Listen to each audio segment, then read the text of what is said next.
We're here with Craig Butler, coach of Mona High School. Craig, first of all, congratulations on getting this far. Good game. Speak to us about how you're feeling right now.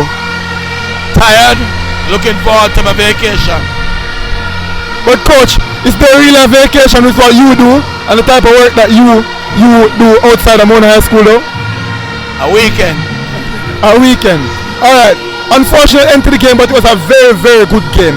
Speak to us about your mindset coming into this game.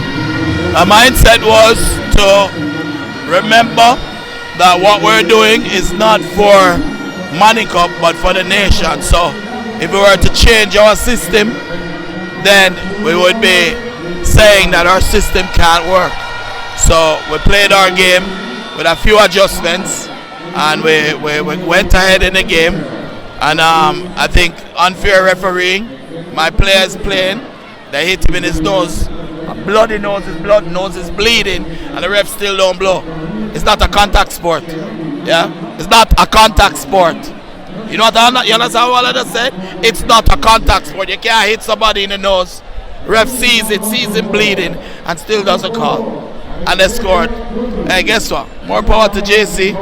Congratulations on your win. I hope you enjoy it. Coach, the game was well played. But throughout the game, we saw you made a lot of adjustments. You know, you would have had Ramayan Gordon. He played wide. You'd have had him cover the wing backs. Same with Zane Pinnock. And it definitely caused an improvement in the game. And you took control of the game. Speak to us about your mindset when making these adjustments in game. Well, it's about playing. You know, people don't realize a system doesn't mean that you don't tweak to what you need to get done. You know, we were able to tweak it. We had the better player, JC, for most of the game.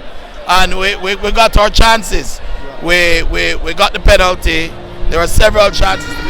So, coach, the Manning Cup season is over, but what's one message that you tell the boys regarding their season? Excellent season. Well done. Proud of you. Looking forward to getting you the opportunities as promised. I kept my part of the bargain. You saw all the scouts here. They believe in you. We have chances and we have opportunities. For those who are graduating and moving on, you're going to move on to a better life, whether it be college or in football. But always remember us and always remember Mona and come back and help the team. Remember that always. We're one family. Coach, you started this Manning Cup season with the intention of proving a point, of sending a message. Do you think you've done enough work on and off the field this season to have sent that message to all the relevant authorities and people who need to get this message? Do you?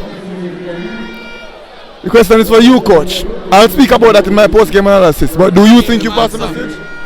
I gave him an answer. Alright, coach, and lastly, speak to us about Akeem Bernard. You know, a poor performance. You know, you were harsh on him.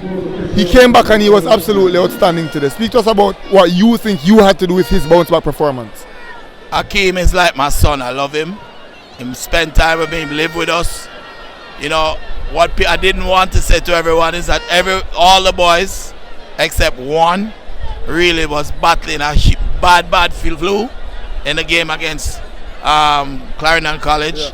We were very, very sick. It cost us about $60,000 just on medication alone for them to try and get them up to where they are today. Mm-hmm. And to see them go out there and perform, I'm so proud of them, and I wish them only the greatest of God's blessings. I'll always love all of you boys, and I'll always be with you.